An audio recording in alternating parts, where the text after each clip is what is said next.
অশনি সংকেত বুলি কৈছে যি অশনি সংকেত আচলতে মুখ্যমন্ত্ৰী মনটো মাৰা তেওঁ ডিব্ৰুগড়ত নিজৰ প্ৰাৰ্থীজন জিকুতে যিমান তেওঁ ফূৰ্তি আনন্দ পাইছে তাতকৈ ধুবুৰীত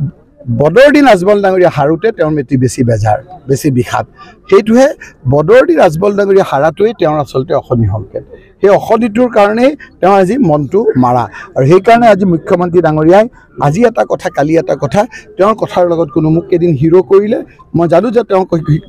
হিৰোৰ পাল্লাত মই পৰিলে মই জিৰো হৈ যাম পিছদিনা একো ওলোটা কৰিলে আজি কি কয় কালিৰ লগত তেওঁৰ সম্বন্ধ নাই গতিকে এতিয়া মুখ্যমন্ত্ৰীক ৰাইজে বিদায় দিয়াৰ প্ৰক্ৰিয়াটো আৰম্ভ হৈছে এতিয়া আপোনালোকে কৈছে যে তেওঁ ৯২টা সমষ্টিত তেওঁ বোলে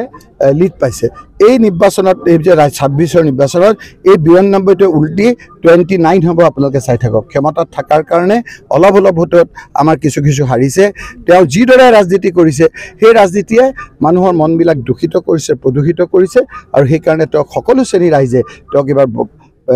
তেওঁক এবাৰ ক্ষমতাৰ পৰা আঁতৰাব সেই কথাটো আজি স্পষ্ট হৈ গৈছে মই এটা কথা আপোনালোকক ক'ব বিচাৰিছোঁ যে অলপ আগতে সন্ধিয়াত এটা প্ৰেছে আমাক সুধিছিল যে এজন লোকে মোৰ কথা কৈছিল যে এইকেইটা কাম কৰিলে মোৰ পক্ষে আহিব মোক কোনো তেওঁৰ পক্ষৰ প্ৰয়োজন নাই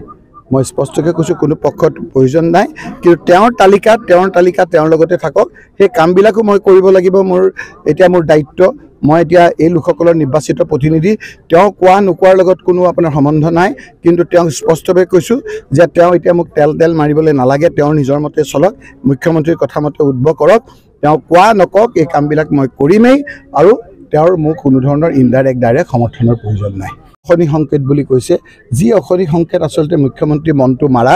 তেওঁ ডিব্ৰুগড়ত নিজৰ প্ৰাৰ্থীজন জিকুতে যিমান তেওঁ ফূৰ্তি আনন্দ পাইছে তাতকৈ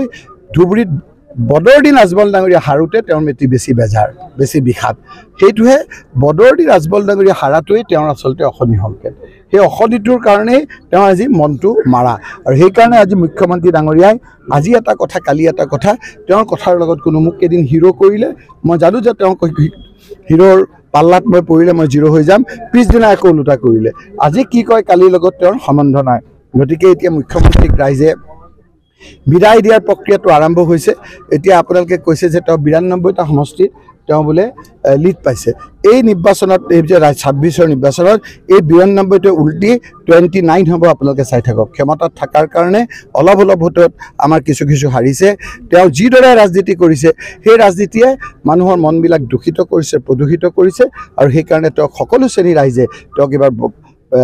তেওঁক এবাৰ ক্ষমতাৰ পৰা আঁতৰাব সেই কথাটো আজি স্পষ্ট হৈ গৈছে মই এটা কথা আপোনালোকক ক'ব বিচাৰিছোঁ যে অলপ আগতে সন্ধিয়াত এটা প্ৰেছে আমাক সুধিছিল যে এজন লোকে মোৰ কথা কৈছিল যে এইকেইটা কাম কৰিলে মোৰ পক্ষে আহিব মোক কোনো তেওঁৰ পক্ষৰ প্ৰয়োজন নাই মই স্পষ্টকৈ কৈছোঁ কোনো পক্ষৰ প্ৰয়োজন নাই কিন্তু তেওঁৰ তালিকা তেওঁৰ লগতে থাকক সেই কামবিলাকো মই কৰিব লাগিব মোৰ দায়িত্ব মই এতিয়া এই লোকসকলৰ নিৰ্বাচিত প্ৰতিনিধি তেওঁ কোৱা নোকোৱাৰ লগত কোনো আপোনাৰ সম্বন্ধ নাই কিন্তু তেওঁ স্পষ্টভাৱে কৈছোঁ যে তেওঁ এতিয়া মোক তেল মাৰিবলৈ নালাগে তেওঁৰ নিজৰ মতে চলক মুখ্যমন্ত্ৰীৰ কথা মতে উদ্ভৱ কৰক তেওঁ কোৱা নকওক এই কামবিলাক মই কৰিমেই আৰু তেওঁৰ মোক কোনো ধৰণৰ ইনডাইৰেক্ট ডাইৰেক্ট সমৰ্থনৰ প্ৰয়োজন নাই